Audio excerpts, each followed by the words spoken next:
Bonjour à tous, bienvenue sur la chaîne Investir au Maghreb. Alors, la chaîne Investir au Maghreb, c'est une chaîne qui se veut éducative sur les thématiques économiques, boursiers, immobilier au Maghreb bientôt, j'espère, et mindset, tout ce qui est état d'esprit, entrepreneuriat, etc. Bon.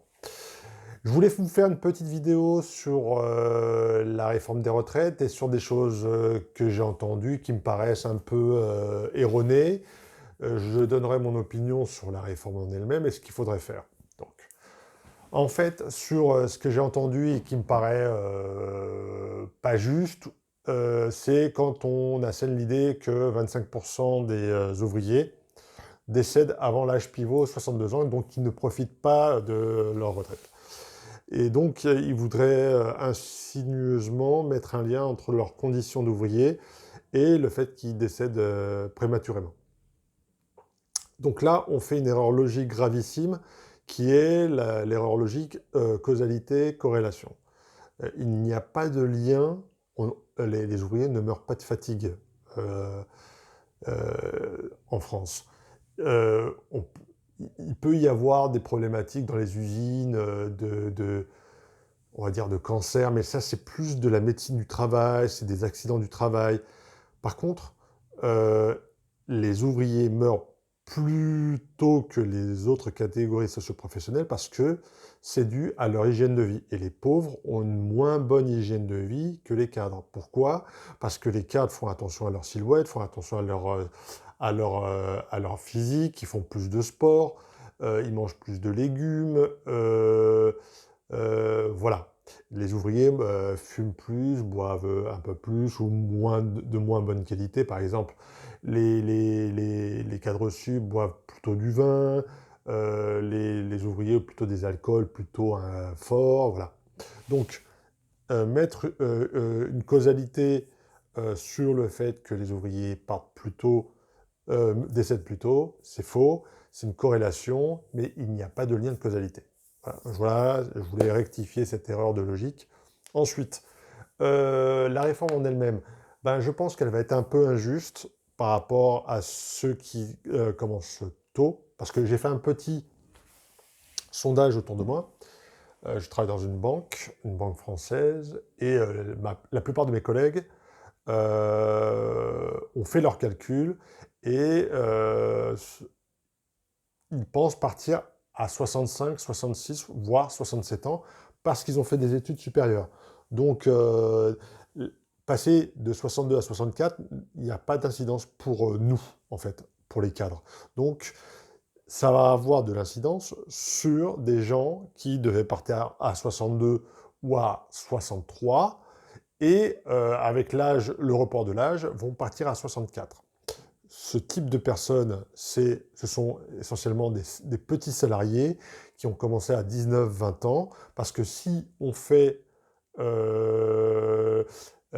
si on applique pour eux le report d'âge de la réforme Touraine, c'est-à-dire 43 ans de cotisation, on arrive à un départ actuel à 62 ans, un début à 19 ans. Donc c'est souvent des petites gens, des petits ouvriers, des petits salariés qui ont commencé à 18, 19, 20 ans, qui auraient dû partir à 62, avec le report vont partir à 64, et donc ça va essentiellement les pénaliser. Donc je trouve ça injuste. Ce qu'on aurait pu faire, on aurait pu mettre une règle unique, c'est-à-dire 43 ans de cotisation pour tout le monde.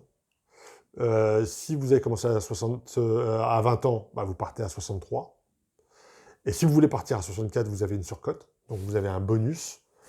Et si vous avez commencé à 19 ans, vous partez à 62, et après avec les carrières longues, vous partez plus tôt.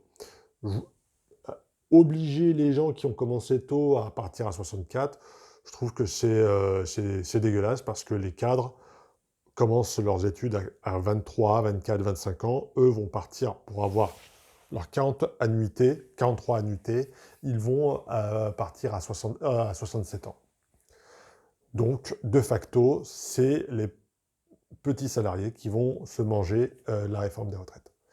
Alors, ce qu'il faudrait faire, À cela, il faut, ça existe déjà, hein, les systèmes de retraite comme le PERCO, comme le PERP, comme l'assurance vie. Il faut, quand vous êtes salarié, très tôt, capitaliser dans un outil de capitalisation qui permettra d'avoir un capital de départ quand vous allez partir à la retraite. Donc, la répartition d'un côté, 43 annuités. Dès que vous avez atteint vos 43 annuités, vous partez. Il ne faut pas attendre 64 ans. Si vous avez commencé plus tôt, vous partez plus tôt, 62, 63.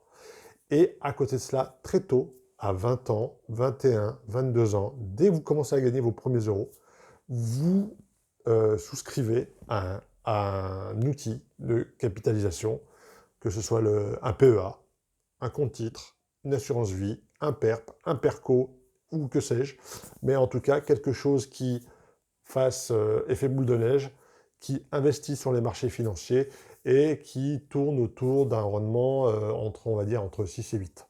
Voilà. 6-8, vous mettez, je vous assure, 100, 150 euros par mois, euh, on arrive facilement au demi-million ou au million à la fin des 43 ans. Voilà, je voulais vous faire cette petite vidéo sur les retraites.